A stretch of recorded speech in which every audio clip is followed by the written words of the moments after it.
অষ্টমী পুজোর সময়টা ছিল খুবই কম, তাই খুব কম সময়ের মধ্যে এতটুকুই আমরা জোগাড় যন্ত্র করতে হয়েছিলাম। তারপরেই জোগাড় করার তোড়জোড় পড়েছিল সন্ধি পুজোর। এগুলো দেখতে পাচ্ছ তোমরা সন্ধি পুজোর জোগাড় যন্ত্র।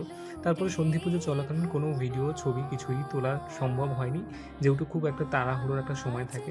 তো এরপর দেখতে পাচ্ছ সন্ধি পুজো হয়ে যাবার পর এখানে মাকে সন্ধি পুজোয় আমাদের পঞ্চব্যঞ্জন রান্না করে দেওয়া সম্ভব হয়নি।